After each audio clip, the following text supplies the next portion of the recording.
शक्नोति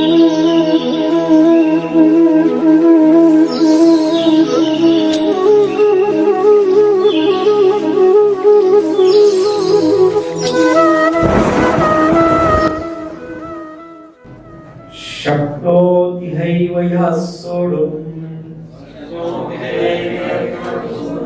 शक्नोति हैव यः सोढुम् प्राक्शरीर विमोक्षणात् प्राक्शरीर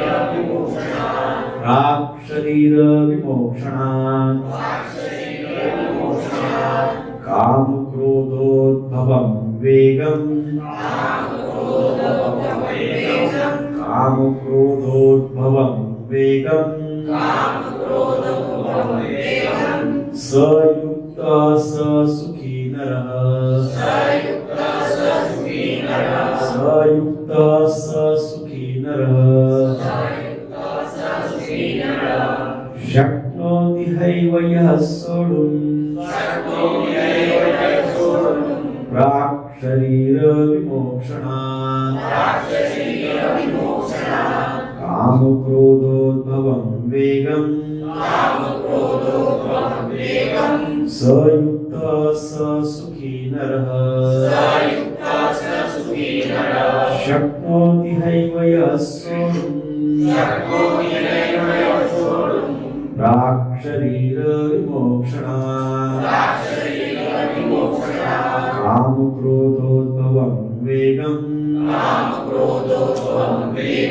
स युक्तः स सुखी नरः।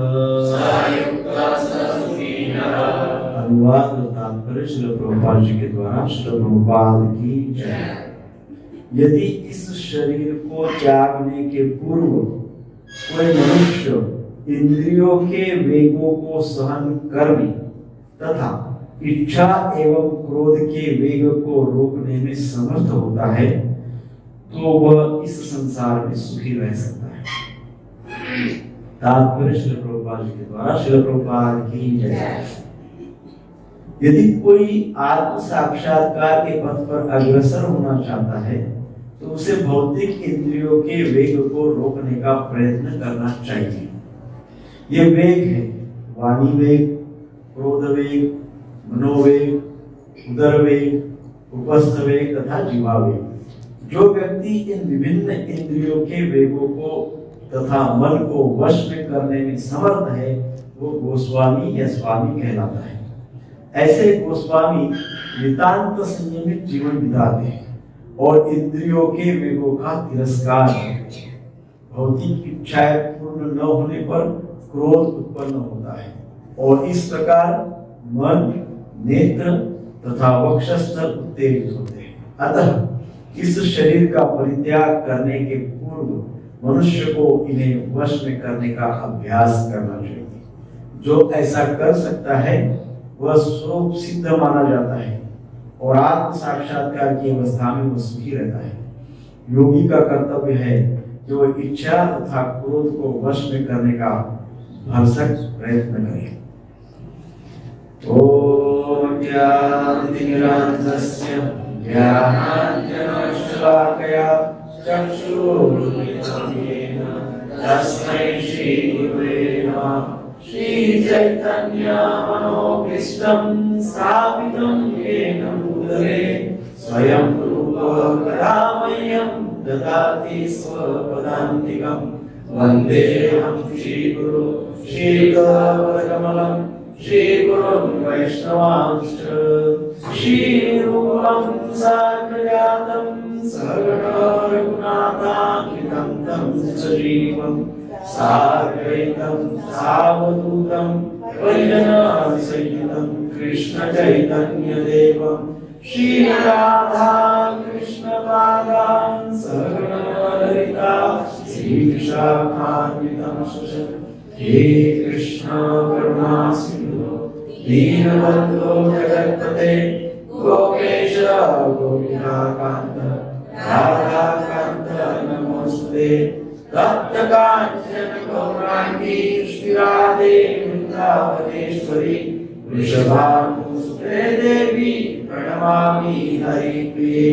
वाञ्छाकल्पतरुभ्यश्च कृपा सिन्धुभ्येव च पतितानां पावनेभ्यो वैष्णवेभ्यो नमो नमः।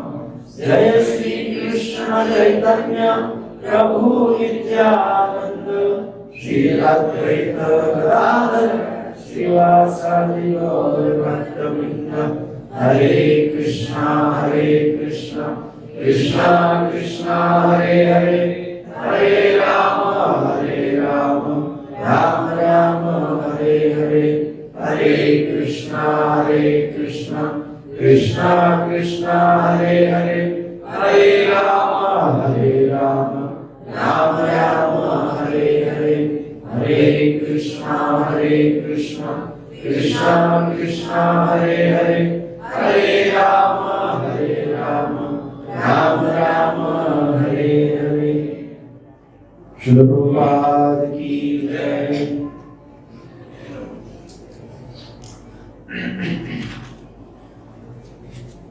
पिछले श्लोक में 5.22 में हमने क्या देखा था? ये ही संस्पर्श क्या होगा दुख योनय एवते आद्यंतवंत कौन्तेय न तेषु रमते बुधा, है ना? वेरी इंपॉर्टेंट श्लोक था। पिछले शनिवार को हमने कहा था इस श्लोक को स्मरण कर लीजिए, अच्छा रहेगा। प्रिकॉशन क्या है, क्या लेना है जीवन में, हमको पता हो जाएगा। आज का श्लोक इस शरीर का कहा गया है, इस शरीर को त्यागने के पूर्व कोई मनुष्य इंद्रियों के वेगों को सहन करने तथा इच्छा एवं क्रोध के वेग को रोकने में समर्थ होता है तो वो मनुष्य इस संसार में सुखी रह सकता है ना? पिछले श्लोक में भगवान ने कहा था कि बुद्धिमान लोग न तेषु रमते बुधा, बुद्धिमान लोग रमते नहीं। कहाँ पे नहीं रमते हैं? न तेषु, उसमें रमते नहीं। किसमें? भोगों में। बुद्धिमान लोग भोगों में रमते नहीं, ऐसा पिछले श्लोक में पिछले शनिवार को भगवान ने कहा। तो फिर अर्जुन के मन में एक प्रश्न आया, पिछले शनिवार को, आपके मन में नहीं आया, अर्जुन के मन में आ गया। अर्जुन के मन में प्रश्न आया कि क्या वे लोग जो बुद्धिमान लोग हैं, क्या वे लोग इन भोगों का त्याग करते हैं? क्या वे लोग इन भोगों का, दो ही पॉसिबिलिटी है, एक तो वो लोग क्या करते होंगे, भोगों का त्याग करते होंगे, या भोगों का स्वीकार करते होंगे। दो में से एक काम करते हैं। परंतु कहा गया है कि न तेषु रमते बुधा, वो उसमें रमते नहीं है, वो स्वीकार नहीं करते हैं। तो मानो थोड़ी देर के लिए स्वीकार भी करते होंगे तो उनका स्वीकार करने का स्टाइल कुछ डिफरेंट होगा। वो भोगों को यदि स्वीकार करते हैं बुद्धिमान लोग, तो वो किस प्रकार से भोगों का स्वीकार करते हैं, और नहीं तो भोगों का त्याग करते हैं। दो बातें बताई गई है। तो इस प्रकार से वो भोगों का स्वीकार करते हैं, यदि करते होंगे तो कि उनको दुख नहीं आता। किस प्रकार से भोगों का स्वीकार करते हैं? इस प्रकार से भोगों का स्वीकार करते हैं कि उनको जीवन में भोगों के कारण क्या नहीं होता, दुख नहीं आते। ऐसा भगवान इस श्लोक में कह रहे हैं। हम उसको थोड़ा विस्तृत देखेंगे। तो भगवान इस श्लोक में आगे और क्या कहते हैं? भगवान कहते हैं कि जो व्यक्ति भोगों की कामनाओं से उत्पन्न होने वाले वेगों को सहन करता है, भोग कामना से उत्पन्न होने वाले वेग को सहन करते हैं, वही व्यक्ति इस जीवन में सुखी रह सकता है। अर्जुन के मन में आ गया ना प्रश्न की कैसी क्या ट्रिक है कि भोग यदि संभावित परिस्थिति में यदि भोग सामने आ रहे हैं, भोग का स्वीकार हो रहा है, तो ऐसी कौन सी पद्धति है, ऐसी कौन सी ट्रिक है जिसके कारण भोग को स्वीकार करने के पश्चात भी दुख न आए। तो भगवान ये कह रहे हैं कि जो भोग स्वीकार करते हैं, परंतु उस भोग की कामनाओं से बहुत सारे वेग उत्पन्न होते हैं, वो वेगों को सहन करते हैं, वेगों को नियंत्रित करते हैं। अब इस बात को हम थोड़ा समझने का प्रयास करते हैं।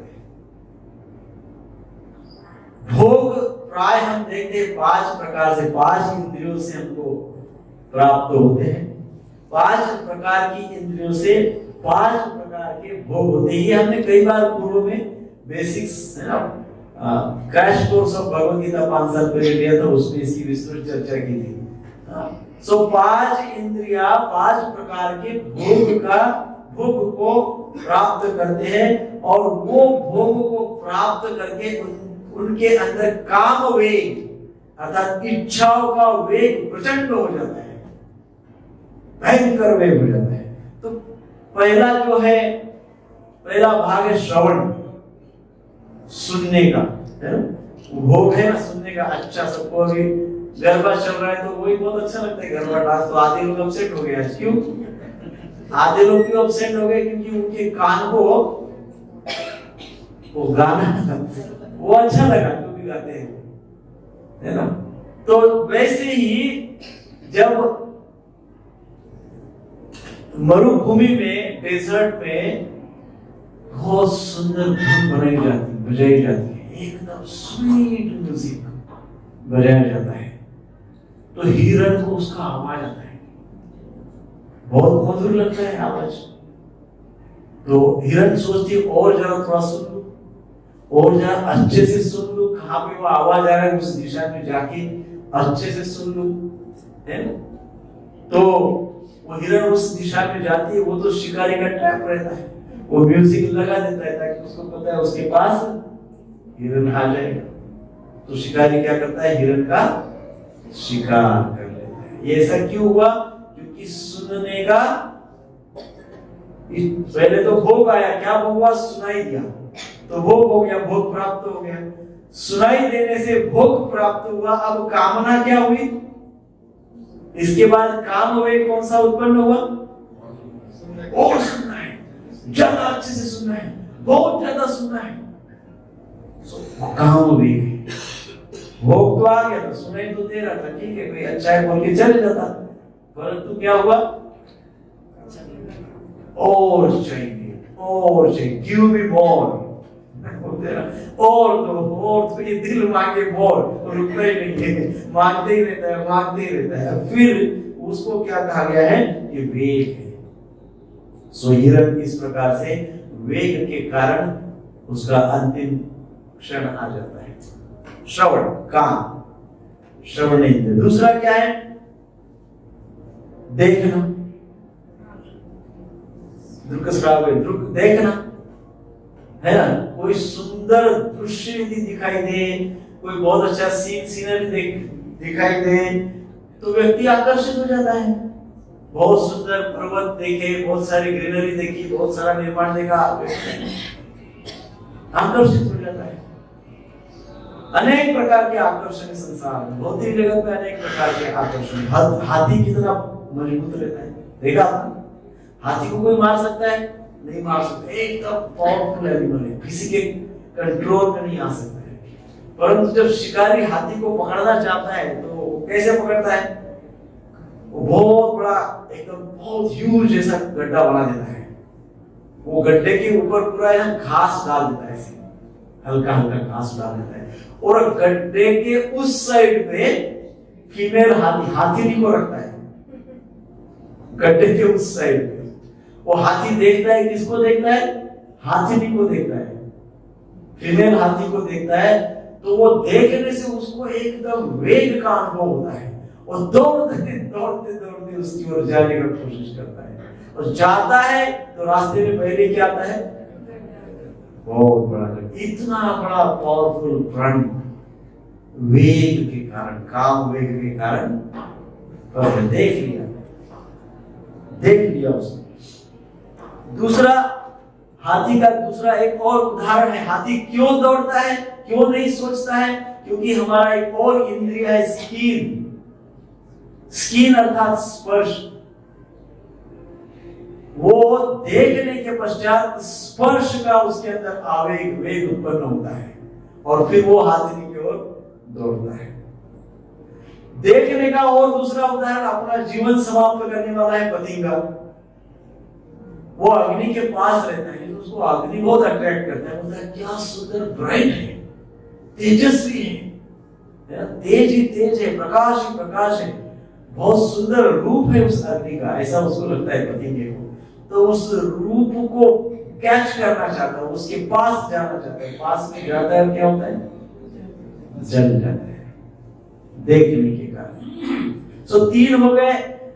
चौथा तो सबको पता है, ये चौथा तो बड़ा सारे प्रसाद की जड़ है, स्वाद। स्वाद वेरी डेंजरस। मछली को कैसा पकड़ते हैं आपको पता है ना? कैसा पकड़ते हैं? कांटा डालते हैं, वो कांटे में क्या करते हैं, ब्रेड लगाते हैं, ब्रेड रोटी या जो भी है टेस्टी जो है ऐसा टेस्टी लगा देते हैं और ऐसा पानी में डाल देते हैं। मछली सोचती है बहुत दिनों के बाद, बहुत दिन से फिशिंग नहीं हुआ, अभी तो शायद बहुत बढ़िया फिश आ रहा है, तो फिशिंग के चक्कर में मछली दौड़ के जाती है, अपने मुंह में पकड़ती है, क्या हो जाता है, कांटे में फंस जाती है और पकड़ी जाती है। काम वेग। फिर नेक्स्ट क्या है, सुगंध है ना, सबको सुगंध चाहिए, सुगंध, सुगंध से व्यक्ति इतना मोहित हो जाता है। तो ऐसे ही जो ये भ्रमर, क्या कहते हैं हिंदी में उसको, भौरा, भ्रमर भौरा, वो फूल पे वो मधुर रस का आस्वादन करता है, बहुत टेस्ट अच्छी आती, भोग मिल गया, भोगने को मिल गया। अब भोगने को मिलने से काम में जागृत हो गया, कौन सा, और टेस्ट और टेस्ट और टेस्ट। वो कमल के पुष्प में बैठा है और स्वाद ले रहा है मकरंद का, है ना, बहुत सुंदर मधु, वो स्वाद ले रहा है उसका। करते करते आधा दिन हो गया, फिर भी बोल रहा नहीं, मोर गिव मोर, दिल मांगे मोर। 4 बज गया, 5 बज गया, संध्या समय हो गया, अंधेरा सन सूर्यास्त हो गया, पूरा अंधेरा हो गया। अब अंधेरे में क्या हो जाता है, फूल बंद हो जाता है, फूल बंद हो गया, क्या हो गया, बंद होने से इसको कहते हैं काम वेग। भोग और भोगों से उत्पन्न होने वाले वेग।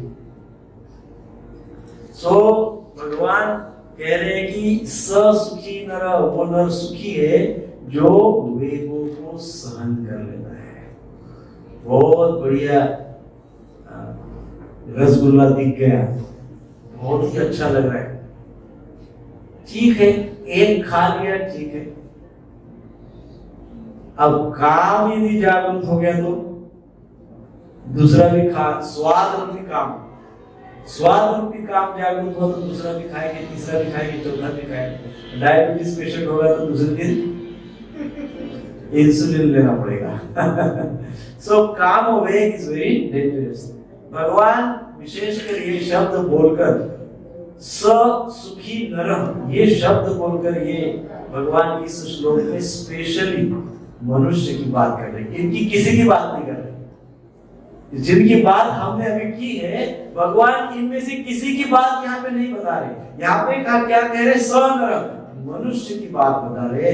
मनुष्यों में ये सारे अवगुण आए हुए हैं जो प्राणी में है, परंतु यहाँ पे भगवान विशेषकर मनुष्य की बात कह रहे। अर्थात भगवान यहाँ कहने लगे, कहना चाहते हैं कि यदि मनुष्य चाहे तो मनुष्य योनि में, मनुष्य जीवन में ये पांचों के पांचों वेगों को सहन कर सकता है।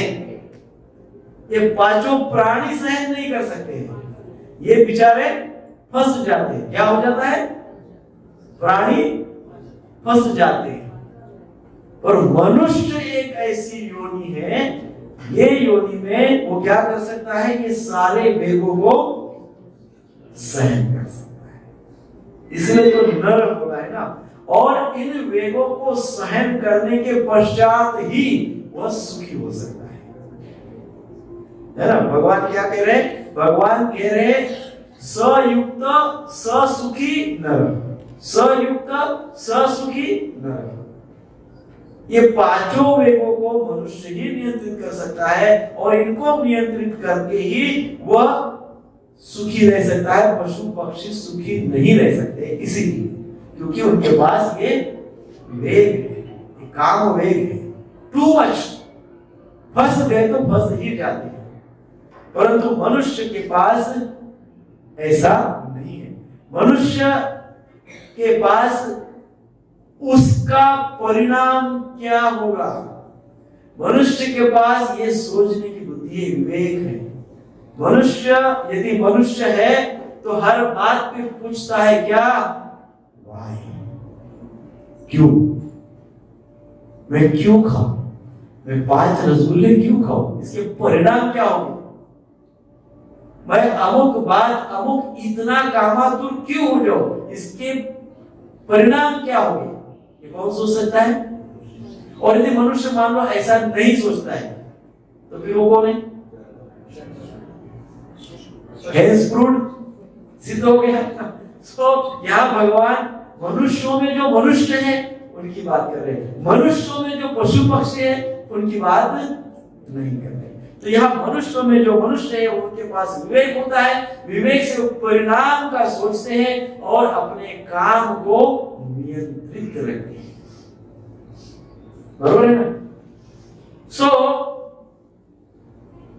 आप सोचिए, पशु और पक्षी को साधु गुरु शास्त्र प्राप्त होते हैं क्या? कुत्ते बिल्ली का कोई गुरु होता है क्या? कुत्ते बिल्ली कोई शास्त्र पढ़ते हैं क्या? कुत्ते बिल्ली कोई साधु के पास जाते हैं क्या कि भाई मैं फंस गया, जरा बताओ? हाँ, जाते हैं? कभी देखा पशु पक्षी? नहीं जाते हैं। मनुष्य जाता है ना, मनुष्य जाता है। शास्त्र, साधु गुरु शास्त्र मनुष्य को इस विशेष वरदान है। और साधु गुरु और शास्त्र के पास जाकर वो विकसित होता है। कौन से स्तर पे? बौद्धिक स्तर पे विकसित होता है, विवेक प्राप्त करता है और भक्ति में जीवन को अपनाता है और सुखी हो जाता है। क्योंकि साधु गुरु शास्त्र से ही सिखाया जाएगा कि वेगों को कैसे नियंत्रित किया जा सकता है। कोई भी मेडिकल स्टोर में, किसी भी डॉक्टर के पास इसकी कोई भी मेडिसिन उपलब्ध नहीं, कोई दवाई उपलब्ध नहीं। किसी को मिली हो तो जरूर नेक्स्ट सैटरडे की क्लास में लाना सबको हम दे देंगे, पर इस प्रकार की कोई भी परमानेंट औषधि किसी भी वैद्य या डॉक्टर के पास नहीं है ना? नहीं। सो इसलिए क्या करना होता है? जो मनुष्य होते हैं वो साधु गुरु और शास्त्र के पास जाकर ज्ञान प्राप्त करते हैं, विवेकशील हो जाते हैं, आध्यात्म को अपनाते हैं और पशु पक्षी जैसा जो स्वभाव है उसको दूर करके सब कुछ सहन करते हैं, सहन करने की शक्ति प्राप्त करते हैं। इसलिए श्लोक में एक शब्द आया है, प्राक शरीर विमोक्षणात्, अर्थात शरीर छोड़ने के पहले।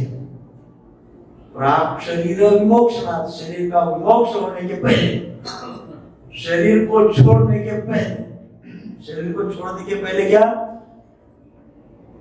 शरीर को छोड़ने के पहले तक, अर्थात जब तक मनुष्य है तब तक काम वेग है।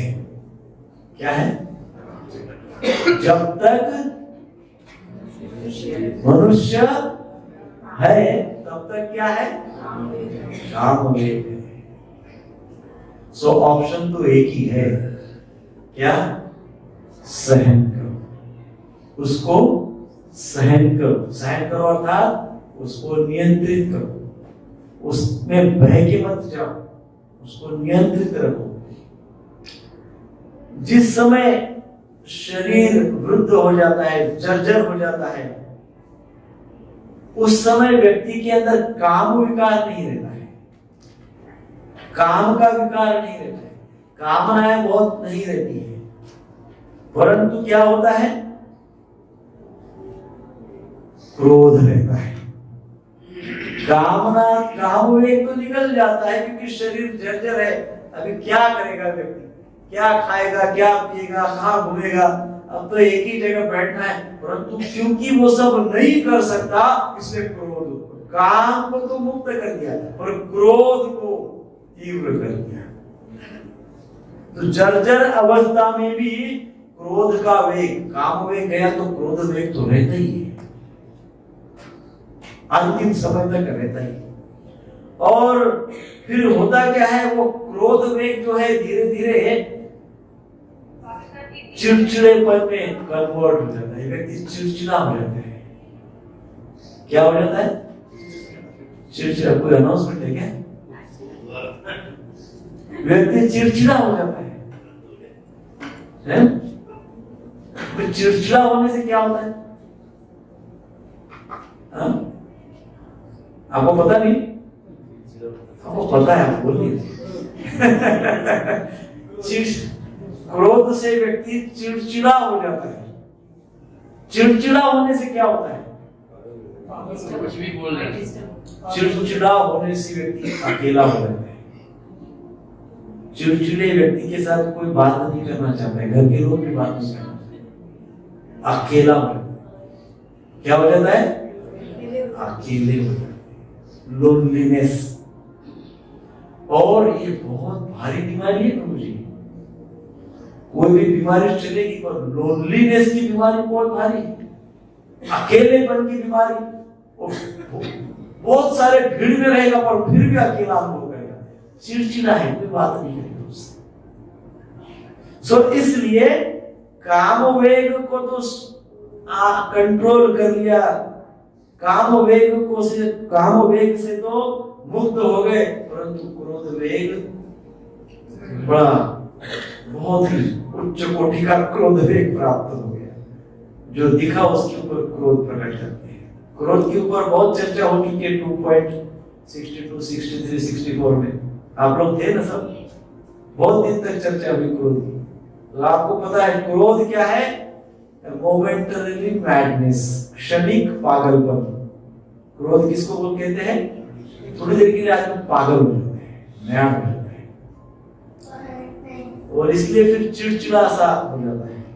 सो इसलिए भगवान कृष्ण क्या कहते हैं, यदि व्यक्ति शरीर छोड़ने के पहले काम वेग और क्रोध वेग इन दोनों को भी सहन कर लेता है।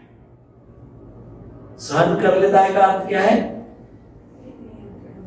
उसको नियंत्रित कर लेता है, उससे डिस्टर्ब नहीं होता है। क्रोध आ गया, चिड़चिड़ापन नहीं आएगा। क्रोध आया, थोड़ी देर के लिए भूल गए, क्रोध प्रकट कर लिया, भूल गए, क्रोध आया था, गया था, ओके, इट्स ओके, ठीक है। लेकिन क्रोध की आफ्टर इफेक्ट, चिड़चिड़ापन होना, हाई ब्लड प्रेशर होना, क्रोध का फिजिकल अफेक्ट क्या होता है पता है ना आपको?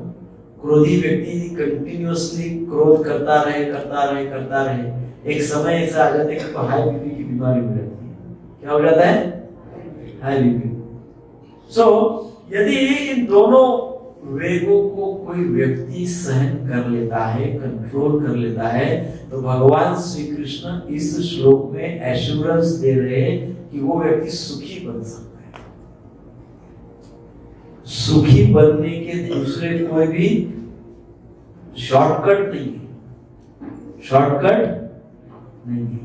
कोई किसी के पास धन नहीं है तो व्यक्ति सोचता है मैं धनी बन जाऊंगा तो सुखी बन जाऊंगा, लेकिन जो धनी है उनको पूछिए क्या वो सुखी है, वो भी बोलेंगे नहीं यार बहुत परेशानी है, बहुत समस्या है, क्या करें, बच्चे सुनते नहीं। किसी के बच्चे सुनते तो क्या करें, पड़ोसी से बहुत तंग है।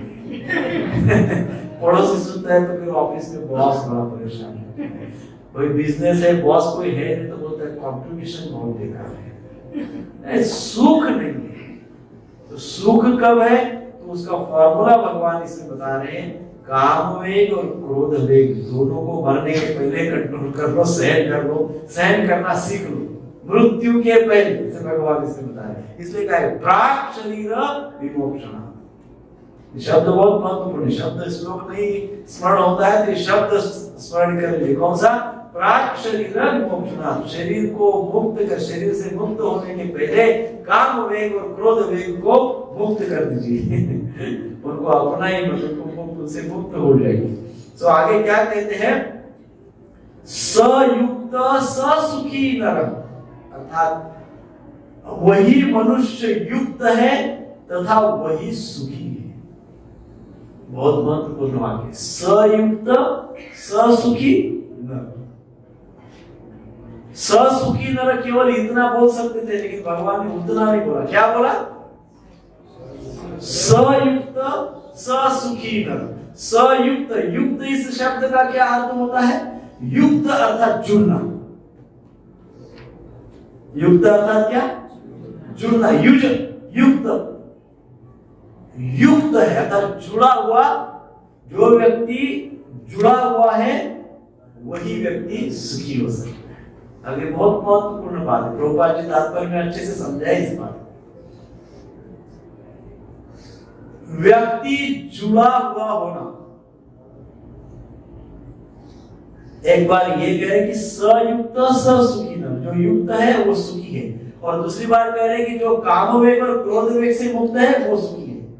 तो जो कामवेग और क्रोध वेग से मुक्त है वही युक्त हो सकता है। आप समझ रहे ना? कामवेग और क्रोध वेग से जो मुक्त है वही युक्त हो सकता है। युक्त हो सकता है अर्थात वही जुड़ सकता है। अब किससे जुड़ने की बात हो रही है? भगवान से जुड़ने की बात है। प्रभुपाद जी कह रहे कृष्ण कॉन्शियस हो सकता है, कृष्ण भावना भावित हो सकता है, भक्त हो सकता है, आध्यात्मिक हो सकता है, स्पिरिचुअलाइज हो सकता है।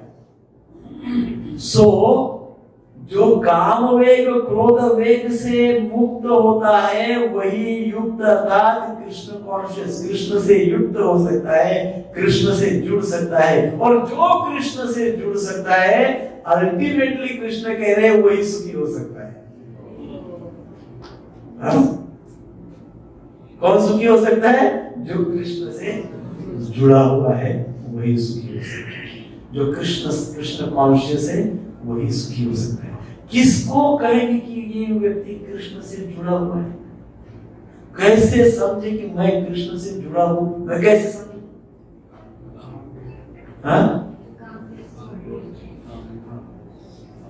दोनों को कंट्रोल किया। जिसने काम को क्रोध को नियंत्रित किया है वही व्यक्ति कृष्ण से जुड़ सकता है। और जिसने काम को और क्रोध को त्याग दिया है या उसको नियंत्रित किया है या उसको टॉलरेट करता है, सहन करता है, वही व्यक्ति को नाम रुचि हो सकती है। भगवान के नाम में रुचि आ सकती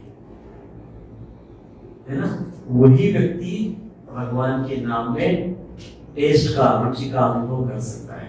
और वो व्यक्ति हरे कृष्ण महामंत्र का जप करते रहता है। ये एक्सटर्नल सिम्टम है उस व्यक्ति का। उसका भगवान के नाम में पूर्ण विश्वास होता है। नाम रुचि, जीव दया और साधु सेवा, वैष्णव सेवा, ये तीन तत्व चैतन्य महाप्रभु ने हमको समझाए हैं। नाम रुचि, जीव दया और साधु सेवा। तो उस व्यक्ति के पास आपको एक्सटर्नल सिम्टम यदि देखना है तो दिखेगा कि कभी भी देखो नाम में पूरा विश्वास है, full faith, full test, very compassionate, बहुत दया दिखाते हैं व्यक्ति, जीव दया दिखाते हैं, वेरी मच कंपैशनेट। साधु सेवा के लिए तत्पर रहते हैं। सो इस प्रकार से जो व्यक्ति ऐसा करते हैं वो सुखी होते हैं क्योंकि भगवान से कनेक्ट हो जाते हैं। कभी कभी हम ये देखते हैं कोई पुण्यात्मा व्यक्ति, अच्छे लोग हैं, वो लोग काम वेग को तो नष्ट कर देते हैं परंतु क्रोध वेग को नष्ट करना बहुत डिफिकल्ट हो जाता है। ऐसे तो दोनों ही मोसेरे चचेरे भाई बहुत डिफिकल्ट है, आसान नहीं है। अर्जुन स्वयं कहता है, अर्जुन कहते हैं कि मेरे अंदर ऐसा भाव उत्पन्न हो गया, कृपणता आ गई, कैसे हो सकता है ये? पर आ गई, मेरे अंदर कृपणता आ गई, मेरे अंदर ये इम्बैलेंस आ गया। ऐसी किसकी क्षमता है, किसकी ताकत है जो मुझे ऐसा इम्बैलेंस कर दे? ऐसा कृष्ण कोई नहीं हो सकता है संसार में जो मुझे इम्बैलेंस कर दे, इमोशनली मुझे डिस्टर्ब कर दे, मुझे कृपण बना दे। ऐसा कोई नहीं हो सकता है, कृष्ण अकेले आप हो सकते हो। इसलिए ये आपने तो नहीं किया है खेल। मेरी ऐसी दशा मुझे प्रदान कर दी, मैं ऐसी स्थिति में आ गई, मेरे हाथ पैर कप रहे, हाथ पैर कांप रहे, खड़ा नहीं रह पा रहा हूं, मुख सूख गया है। ये कौन कर सकता है? पूरे संसार में ऐसा कोई नहीं जो मुझे ये अवस्था दे सकता है, केवल आप ही, ये आप ही कर सकते हैं। तब कृष्ण बोले नहीं अर्जुन, ऐसा नहीं है। काम वेग जो है, कामेश क्रोधेश रजोगुण समुद्भव, ये काम और क्रोध ये जो है ना, ये रजोगुण के प्रोडक्ट्स हैं। तो ये काम ही है जो तुम्हें इस दशा में लेके आया है। कई बार हम देखते हैं कि कभी कभी व्यक्ति काम को, पुण्यात्मा भक्त व्यक्ति है, काम को कंट्रोल कर लेता है, सहन कर लेता है, पर क्रोध को फिर सहन नहीं कर पाता है। कई बार विश्वामित्र का बहुत सुंदर उदाहरण, हजारों वर्ष तक विश्वामित्र जी ने तपस्या की। कितने वर्षों तक? हजारों वर्ष तक तपस्या की। और तब तपोबल से वो बहुत बड़ा स्वर्ग का निर्माण करने जा रहे हैं। इतना तपोबल उनको मिल गया, बहुत ज्यादा। तो इतना तपोबल जब उनको मिल गया तो इंद्र वगैरह देवताओं ने सोचे कि परीक्षा तो लेनी पड़ेगी, परीक्षा तो लेनी पड़ेगी। तो उन्होंने मेनका को भेज दिया। पहले इतना प्रचंड तप था विश्वामित्र का, इतने हजारों वर्ष की तपस्या थी, परंतु मेनका आ गई, 2 मिनट भी डांस नहीं किया होगा। वो पैर की घुंघरू चुन चुन चुन, तीसरी बार चुन हो गया, उनकी आंख खुल गई। क्या हो गया? काम वेग से तपस्या भंग हो गई। काम वेग ने उनको पूरी तरह जकड़ लिया। पूरा जो बल, इतना प्रचंड बल प्राप्त किया था, सारा बल समाप्त हो गया, खत्म हो गया। बाद में थोड़ी देर बाद उनको होश आ गए। बुद्धिमान लोगों को गलती तो हो जाती, बाद में होश भी आ जाता है।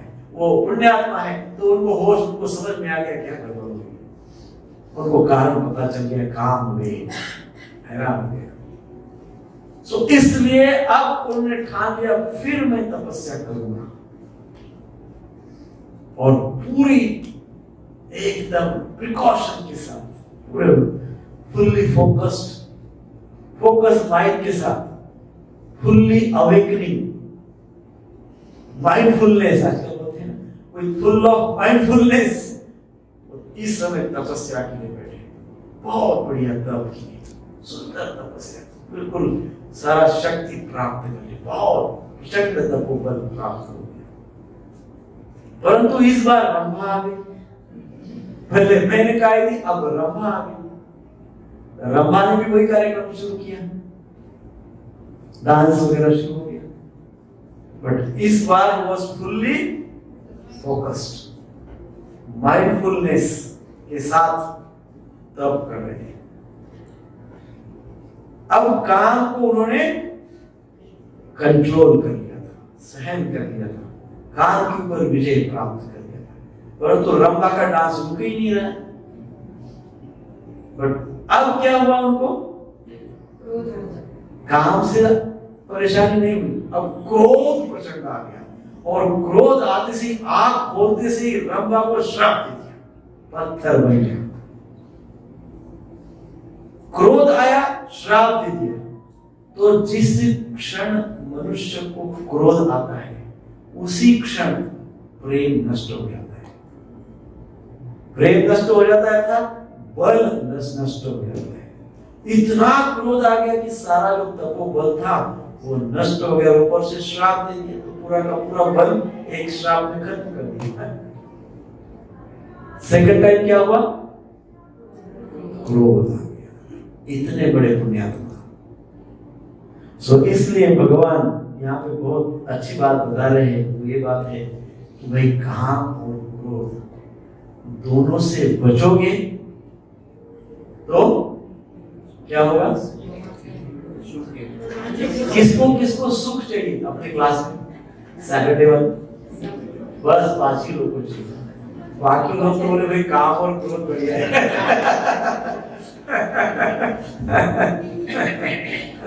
तो सुख चाहिए, आनंद चाहिए, तो काम और क्रोध को सहन करो, कंट्रोल करो। उस दूसरा कोई शॉर्टकट नहीं है। दूसरा सारा भ्रम है। जो भी कोई शॉर्टकट आपको बता रहा होगा ना, वो आपको भ्रमित कर रहा है। वो जो बोल रहा है कि अरे ये अमुक तमुक करो, आपको मैं सुखी कर दूंगा, वो आपको भ्रमित कर रहा है।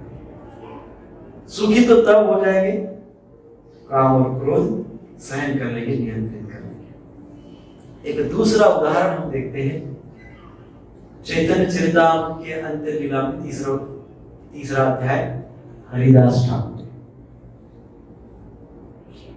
हरिदास ठाकुर भजन करते थे, परंतु कोई विरोधी मुस्लिम राज्य करता थे, उनको उनका जब तब साधना सहन नहीं होता था, तो उनको पकड़ के 22 बाजार में मारा गया। कोड़े से मारे, बंद करो ये सब जब तब वगैरह सब। तब भी हरिदास ठाकुर क्रोधित नहीं हुए। वे क्रोधित नहीं हुए। उसके पश्चात उन्हीं शासनकर्ताओं ने हरिदास ठाकुर को बदनाम करने के लिए एक वेश्या को उनके कुटिया पे भेज दिया। लेकिन हरिदास ठाकुर का ओरा, भक्ति, श्रद्धा, कनेक्टिविटी युक्त, कृष्ण युक्त थे, वो भगवान से युक्त थे। तो उन्होंने क्या किया? उन्होंने ऐसा ज्ञान उस स्त्री को दिया कि वो सब कुछ भूल के भक्त बन गई। वो कीर्तन करने लगी, हरे कृष्णा कृष्णा कृष्णा हरे हरे, हरे राम राम राम हरे। सो हम देख सकते हैं कि किस प्रकार से कृष्ण भक्त जो कृष्ण से युक्त रहते हैं, वो किस प्रकार से काम और क्रोध को नियंत्रित करते हैं और कृष्ण से युक्त होकर सुखी हो जाते हैं। कामनाओं से दुख ही उत्पन्न होता है। काम के वेग से, क्रोध के वेग से अल्टीमेटली दुख ही मिलता है। अब हमने देखे 5 पशु पक्षियों की उदाहरण। वो पशु पक्षियों का जो स्वभाव है वो कई मनुष्यों में उनके जैसा स्वभाव है, तो दुखी है। वो उनको कामना उन मनुष्यों को सतत दौड़ाते रहती है। क्या कराती है? वो चैन से बैठने ही नहीं देती, सतत भागते रहो, दौड़ते रहो। सो दूसरा प्रॉब्लम हमारा ये है, कामनाएं दौड़ाती है, कामनाओं से दुख आता है, परंतु कामनाओं से, डिजायर से यदि दूर रहेंगे तो फिर लाइफ में क्या बचेगा? उदासीन हो जाएगा लाइफ। नहीं, ऐसे बहुत लोग हमको बोलते हैं। तो लेकिन डिजायर ही नहीं रहेगी, कामना ही नहीं रहेगी, तो लाइफ में बचेगा क्या? उदासीन, बोर हो जाएगा लाइफ। सिनेमा नहीं होगा, कुछ गरबा वगैरह नहीं होगा, कुछ डांस मिक्स नहीं होगा, पार्टी शार्टी नहीं होगी, क्या होगा? क्या बचेगा क्या जीवन में? क्या? उदासीन, सब उदासीनता ही बचेगी, ऐसा सोचते हैं वो लोग। और फिर वैसी उदासीनता से वो लोग एक प्रकार से फ्रस्ट्रेशन का अनुभव करते हैं, फ्रस्ट हो जाते हैं। और वो फ्रस्ट्रेशन भी एक प्रकार का आवेग है ना? वंचित का भाव उनके अंदर जागृत होता है। लेफ्ट आउट, क्या कहते हैं? Left out feeling of left out. अरे हम तो रह गए, अरे पूरा संसार तो नाच रहा है, हम तो नाच ही नहीं रहे, हम तो रह गए। लेफ्ट आउट, वंचित है हम, क्या करें? तो ये वंचित है, उदासीन हो जाते हैं। वो भी एक प्रकार का आवेग है, दुखी हो जाते हैं, आवेग। सो इसलिए अपनी कामनाओं को अच्छे से समझ ले। पहले कामनाओं को अच्छे से समझ ले और ध्यान रखे कि ये जो कामनाएं हैं, ये जो डिजायर्स है, इन डिजायर्स को एंजाइटी में ना बदले। ये डिजायर, ये कामनाएं आवेग में नहीं बदलना चाहिए, इस पे ध्यान रखिए। डिजायर से to the extent okay, desire आती है चली जाती है, थोड़ी देर रहती है निकल जाती है, परंतु डिजायर्स का, कामना का यदि आवेग बन गया तब तो वो नहीं जाता है, तब तो फिर वो पशु पक्षियों जैसी हालत हो जाती है, फिर व्यक्ति दुखी हो जाता है, फिर व्यक्ति ट्रैप हो जाता है, फंस जाता है। सो अब रोज अपने आप का ऑब्जर्वेशन करना चाहिए, स्वयं का निरीक्षण करना चाहिए, उसको कहते हैं स्वाध्याय।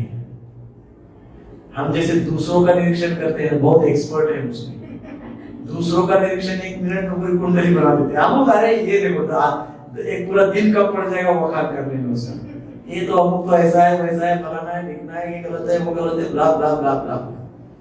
अपना स्वाध्याय, स्वयं का अध्ययन, स्वाध्याय, हमारे शास्त्र हमको स्वाध्याय करने के लिए, self analysis, analysis of the situation. इसलिए पहला अध्याय क्या है? निरीक्षण।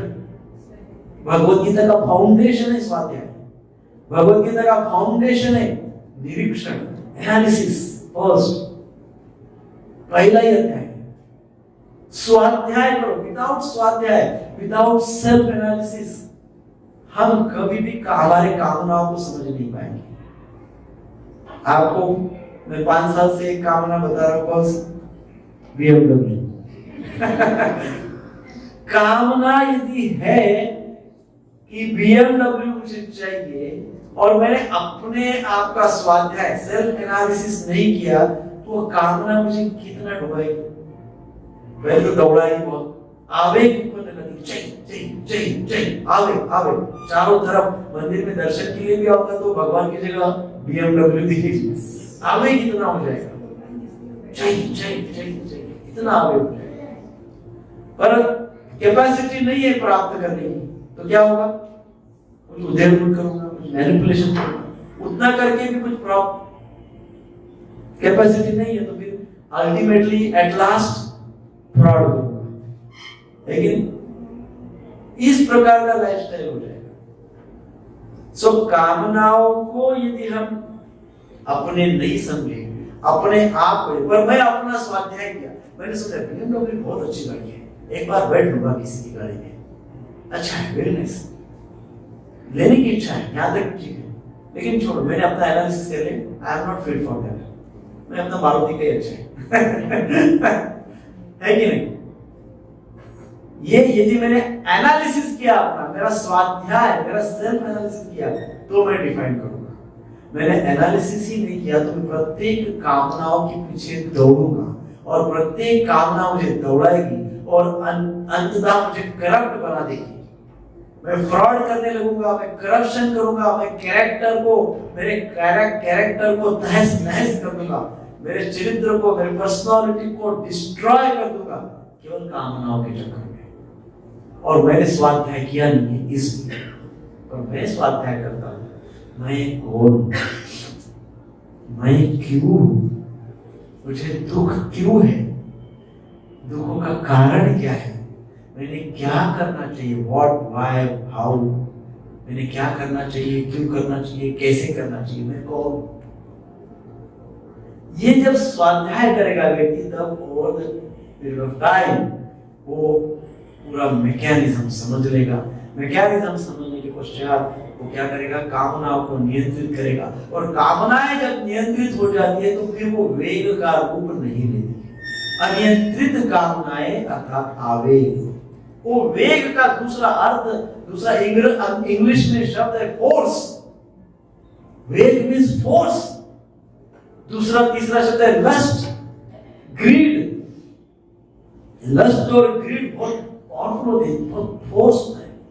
कामना कोई भी हो, वो कामना जब आवेग में बदल जाती है तो उसका एक बहुत बड़ा फोर्स क्रिएट होता है, भयंकर फोर्स होता है। आपको उदाहरण बताओ YouTube, Facebook, क्या फोर्स है उसका, देखा आपने? 24 आवर्स में कितना आवर्स जाता है उसको? कौन सी ऐसी भयंकर शक्ति है जो मुझे YouTube और उसमें 4-4, 5-5 घंटा लगा देती, खपा देती है? किसी की हिम्मत नहीं। कोई मुझे पूछे थे, हम कहते हैं प्रभु जी आइए शनिवार को, ये लेकिन 1 घंटे का हफ्ते में होता है, आइए शनिवार को क्लास में। हाँ आते फिर 2-4 बार हमको टकराए, 2-4 बार हम बोलते रहे आइए शनिवार को, 5वीं बार बोलते टाइम नहीं है। YouTube, Facebook और क्या क्या है, बहुत सारे राक्षस हैं, ये सबको 2-2, 3-3, 4-4 घंटा डेली देते हैं तो डेली।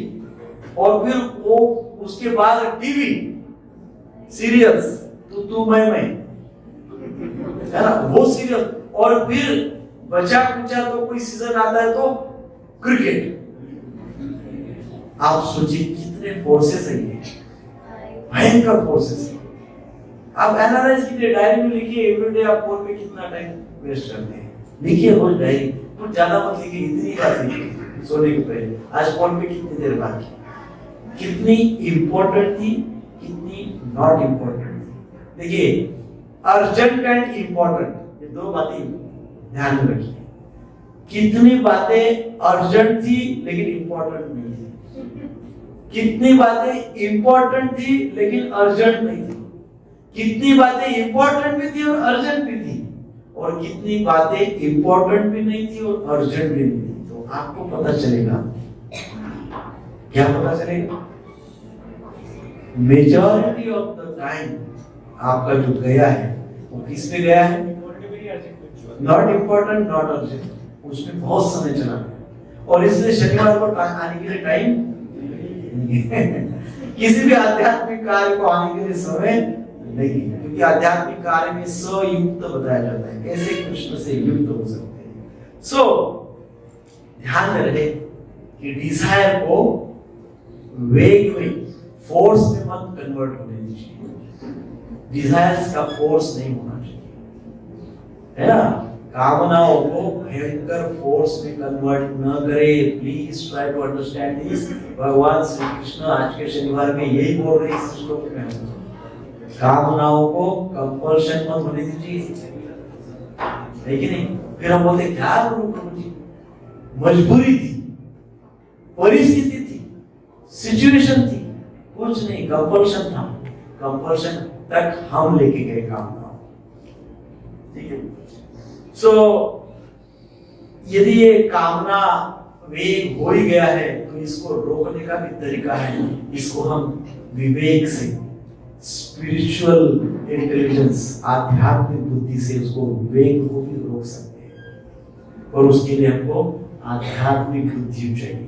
आध्यात्मिक बुद्धि से किसी भी वेग को रोका जा सकता है। ये आध्यात्मिक बुद्धि क्या करती है? ये विवेक कहा गया है इसको। ये विवेक, ये विजडम, ये आध्यात्मिक बुद्धि क्या करती है? ये जो कामनाएं हैं इसको डिलीट नहीं करती है, इसकी केवल डायरेक्शन चेंज कर देती है। केवल क्या कर देती है? डायरेक्शन चेंज कर देती है। कौन? आध्यात्मिक बुद्धि। विवेकशील व्यक्ति क्या करता है? ऐसे डिजायर तो उत्पन्न होगी, ऐसा तो है नहीं कि डिजायर आएगी नहीं, डिजायर तो आएगी, परंतु फिर वो क्या करेगा? उसको सिग्नल दिखा देगा, भाई लेफ्ट में मत जाओ, राइट में जाओ। ये राइट में आपका उद्देश्य आपको प्राप्त होगा, जहां जाना चाहते हो ना, वो राइट में जाने से पहुंच जाओगे, उद्देश्य को प्राप्त कर लोगे। आध्यात्मिक बुद्धि हमारे सामने नित्य हमारा उद्देश्य रखती है। यदि हमारे उद्देश्य को जब भूल जाते हैं ना, तभी हम काम और क्रोध के वशीभूत हो जाते हैं। यदि हमारे उद्देश्य को नहीं भूलेंगे तो हम काम और क्रोध के वशीभूत या वेग के वशीभूत नहीं होंगे। और हमारे उद्देश्य को रिमाइंड हमको कौन करवाती रहती है? आध्यात्मिक बुद्धि। इसको विवेक कहते हैं, स्पिरिचुअल इंटेलिजेंस। आध्यात्मिक बुद्धि ही हमको हमारे डिजायर्स को डायरेक्शन देती है ना। सो इसलिए हमको आध्यात्मिक बुद्धि के लिए प्रयास करना चाहिए। जब आध्यात्मिक बुद्धि डायरेक्शन चेंज कर देती है तो जो आवेग होते हैं वो आवेग एस्पिरेशन में बदल जाते हैं। स्पिरिचुअल एस्पिरेशन, आध्यात्मिक महत्वाकांक्षा में वो बदल जाते हैं।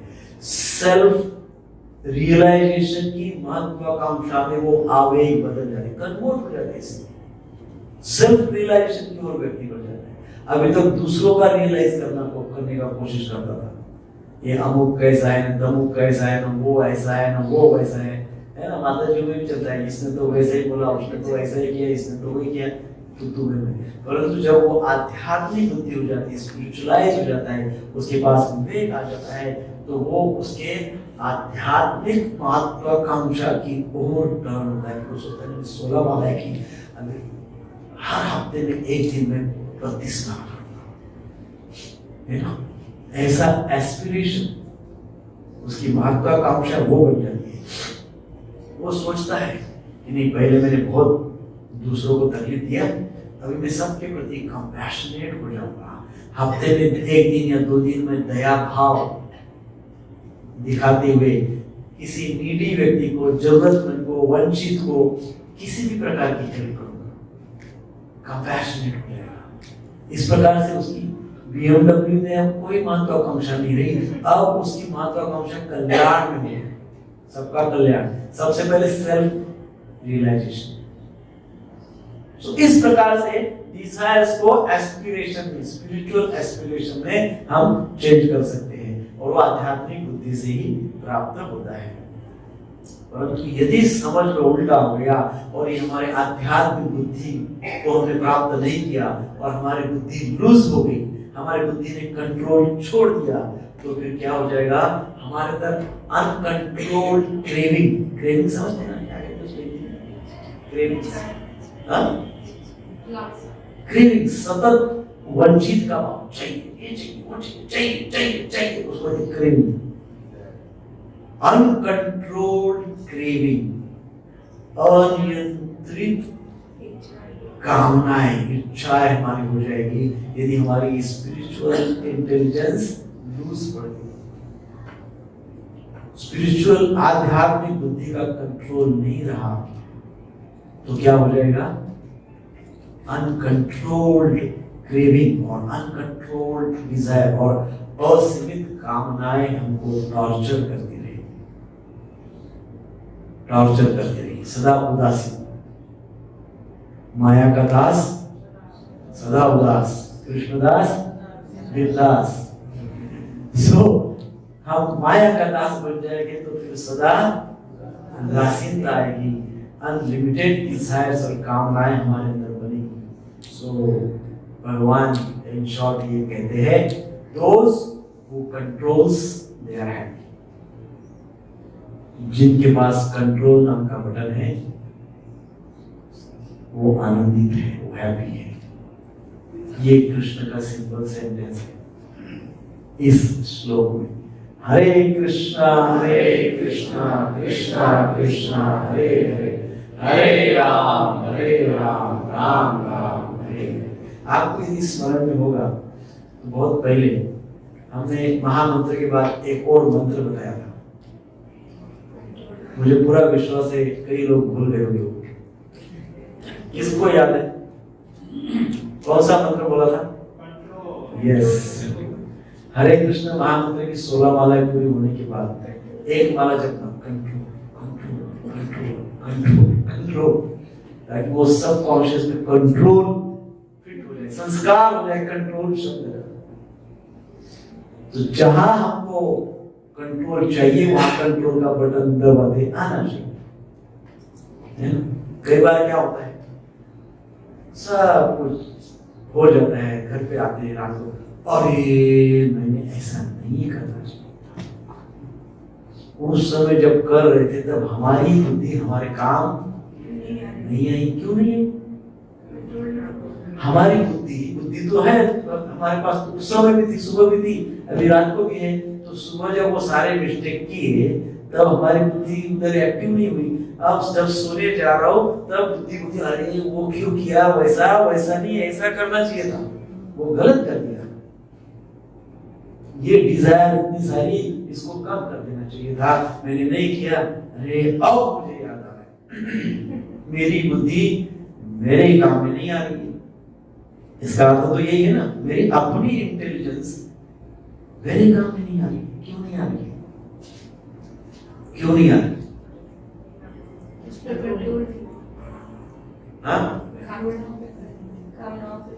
कामनाओं पे कंट्रोल, और लेकिन बुद्धि तो कंट्रोल करती है। और क्यों मेरी बुद्धि मेरे काम की नहीं आ रही? और प्राय हमारे जीवन में आप देखेंगे तो कई बार ऐसा होता है ना, बाद में आता है बोल गया ऐसा हो गया, ऐसा होना चाहिए था, तब क्या सो गई थी बुद्धि, क्या हो गया उससे? फोकस नहीं, हाँ फोकस नहीं है। और फोकस फोकस है पर किस पे? स्वाध्याय डेली नहीं करते, रोज सेल्फ एनालिसिस नहीं करते। उस समय दूसरे अध्याय में मैंने बोली थी ये बातें सब, सेकंड चैप्टर 3 साल पहले है ना, 1 साल में 1 चैप्टर होता है, 3 साल 5 हुआ है तो 3 साल पहले। और तब मैंने कहा था इसको आप सूत्र बना लीजिए। तभी मैंने उसी के कॉन्टेक्स्ट में कहा था महामंत्र के बाद दूसरा मंत्र कंट्रोल है। Control control control control control, it's very important. सब कुछ करेंगे लेकिन अनकंट्रोल्ड जीवन जिएंगे तो फिर वो जो 5 पक्ष बताए हैं वैसे ही no use of human life, then वो मनुष्य कभी सुखी नहीं हो सकता है। सुखी कौन हो सकता है, हैप्पी कौन हो सकता है, उसकी व्याख्या भगवान ने इस श्लोक में की है। हरे कृष्णा कृष्णा कृष्णा हरे हरे, हरे राम राम राम हरे हरे। जो लोग इस बार गरबा खेलने गए, यदि आप उनको पहचानते हैं तो नेक्स्ट शनिवार को उनको क्लास में हॉस्टल में, क्योंकि नेक्स्ट इस श्लोक में भगवान ने सीक्रेट बताया सुखी होने का। अब नेक्स्ट श्लोक को में उसको और एलैबोरेट करेंगे माइन्यूटली। कैसे सबको तो हैप्पी होना चाहते हैं संसार, तो कैसे माइन्यूटली उसको अप्लाई करेंगे, प्रैक्टिकली कैसे अप्लाई करेंगे जीवन में सुखी होने के लिए। सो नेक्स्ट कुछ श्लोक रेगुलर अटेंड करेंगे। शिल प्रभुपाद की जय।